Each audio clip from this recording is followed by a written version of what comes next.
Hello everyone, welcome to Jems and Marlo TV. Today we're gonna make a sticky rice dumpling, and since today is my father's death anniversary, I'm gonna make his favorite, and it's our favorite as well. And before we get started, don't forget to subscribe and push the button below to be notified to our latest upload. Thank you. Okay, let's get started. What we have here, we have glutinous rice. It's a combination of white glutinous rice and black glutinous rice. It's like 3 cups of white glutinous rice and 1 cup of glutinous rice. We also have here chicken and pork. We're gonna marinate this later. We also have 2 kinds of mushroom. It's shiitake mushroom. It's at the bottom, and just the regular mushroom. We also have a minced shallot. We also have garlic, minced garlic, a hard-boiled egg, fried crispy shallot. We also have here black eyed peas. We're gonna use oyster sauce, soy sauce, salt, some seasoning, and pepper, black pepper. Okay, let's marinate the pork and the chicken now. Okay, to marinate the chicken and the pork, we'll be needing the soy sauce. It's like 4 tablespoons of soy sauce.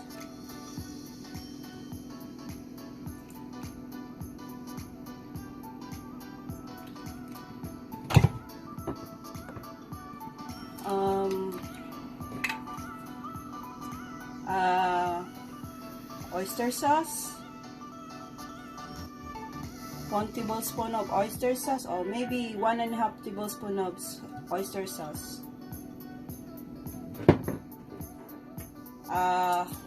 1 teaspoon of pepper, 1 teaspoon of seasoning, a half teaspoon of salt, and oh, I forgot to tell you, we'll be needing onion oil, where I fried shallot. Okay, that's how we marinate it. Like 1 tablespoon of brown sugar. To marinate this, we're gonna use our hands. Make sure that your hands is clean. We're gonna marinate this like about half an hour. Na tayo. We're gonna saute. We're just gonna divide this into 2 so that we can use the other half later for the rice.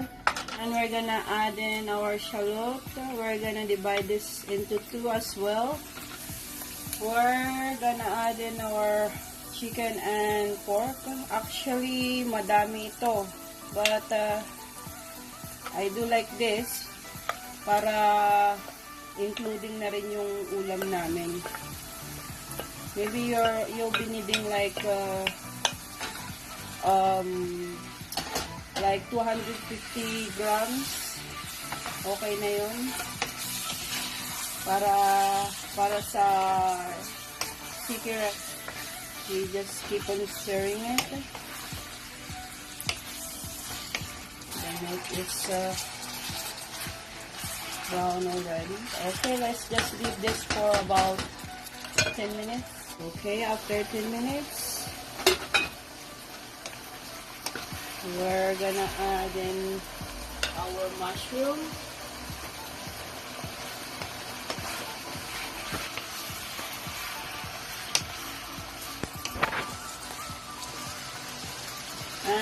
we're gonna add in mushroom broth. And we're gonna leave this again for about 5 minutes. Luto na to. What we need to do, we're gonna drain the broth. And we're gonna use this later para pumapit yung lasa. Parang nag-adobo lang. We already drained the meat. We separate the broth. We're gonna use this later. And then we're gonna saute the remaining garlic for the rice, glutinous rice, shallot, and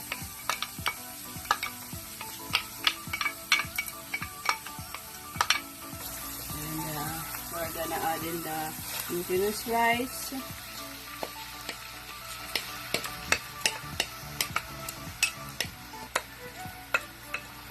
And we're just gonna leave like 5 minutes.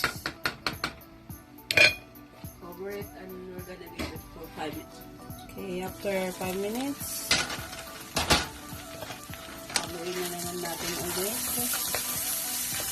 Parang mag-stir fry lang tayo ng glutinous rice. And we're gonna add in black eyed peas.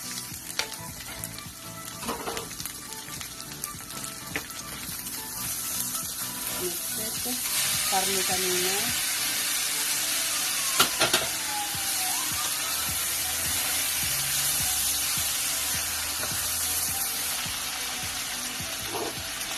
So we're gonna put some pepper as well, black pepper. Pampadagdag lasa. Soy sauce, maybe around 1 tablespoon.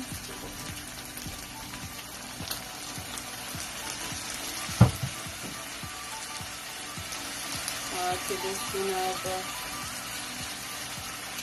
oyster sauce, 1 teaspoon of seasoning,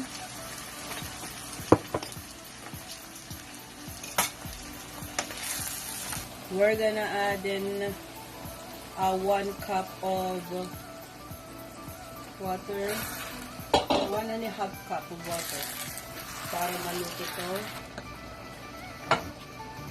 And we're gonna add our fried shallot para sa fragrance.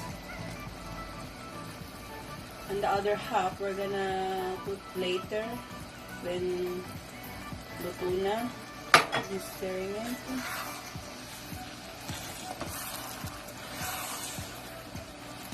until it becomes sticky. Okay, after 5 minutes, na itsura. Mamaya babalutin mo.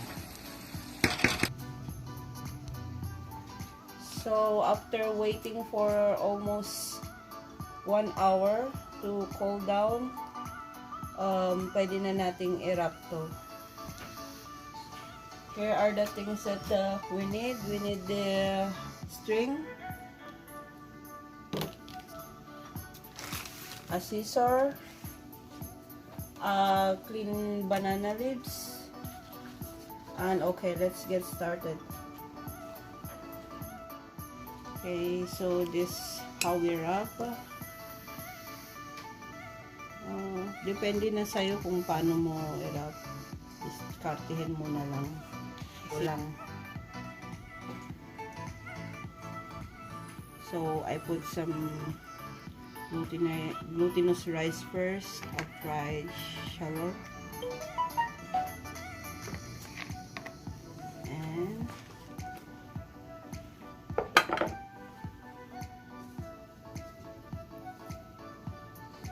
some meat and some mushroom, and also eggs, hard-boiled eggs, the glutinous rice, just like that. Now we're gonna set it in just like this.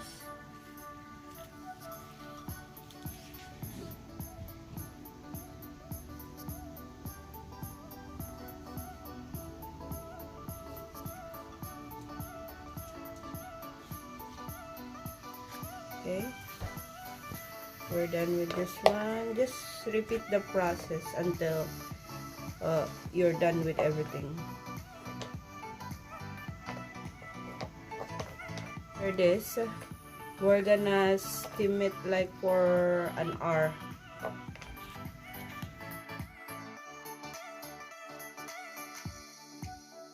Okay, after 1 hour of waiting, maybe this is ready now. Let's off it. This is our finished product. I hope you enjoy our video, and we'll see you on our next video. Thank you.